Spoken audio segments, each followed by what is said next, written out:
With our faithful ship Adriatica, we're making a double pass in front of Punta Chiappa to get to San Fruttuoso, one of the most beautiful places in the world, which reveals itself to us slowly but surely between the rocks and the sea. Si scopre pian piano il panorama di San Fruttuoso, che meraviglia! Uno dei posti più belli del mondo, dove i miei genitori sono venuti in viaggio di nozze. Tomò.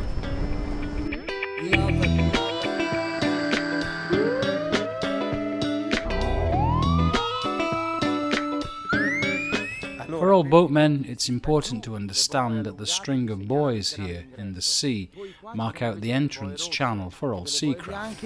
Sono dei corpi morti. The white and red buoys are dead body ones, in other words, ones which you may tie your boat up to without weighing anchor on the seabed.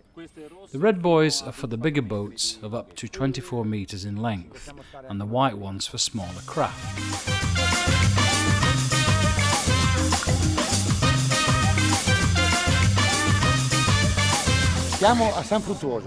Once we're off our boat, we notice that we aren't the only ones here to enjoy this marvellous place. Yes to love. The tourist information notice board of the FAI Fondo Ambiente Italiano, Italian Environmental Fund, as well as giving us a warm welcome, invites us to visit the Abbey buildings and the Doria Tower, and naturally we accept this invitation gladly. Siamo nel parco di Portofino, questo è un centro di smistamento. San Fruttuoso is in the middle of the Portofino Natural Park, and this sign gives us information about all the places that we can reach on foot. Exceptional places such as Batterie, Camogli and then San Rocco, that can all be reached by walking along incredibly beautiful footpaths. For the moment we're staying here in San Fruttuoso to have a look at the abbey.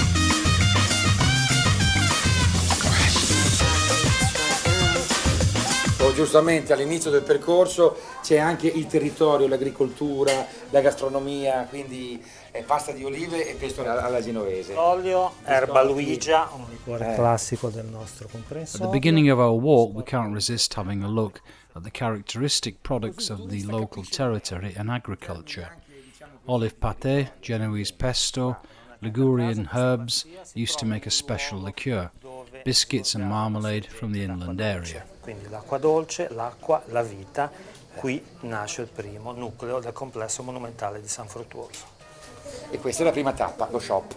Adesso andiamo dentro a vedere il monumento.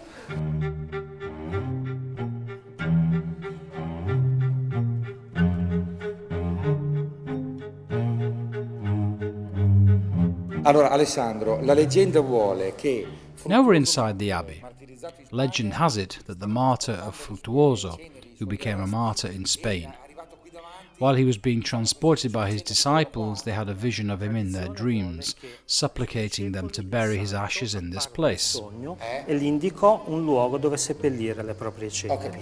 However, history tells us that as there was a fresh water spring beneath this rock, the Benedictine monks wanted to build the abbey buildings here in around the year 984 AD. So, water is life, both fresh water from a spring and salt water from the sea, that served to sustain the monks. San Fruttuoso therefore has very close ties to water. Intimamente connesso con il mare.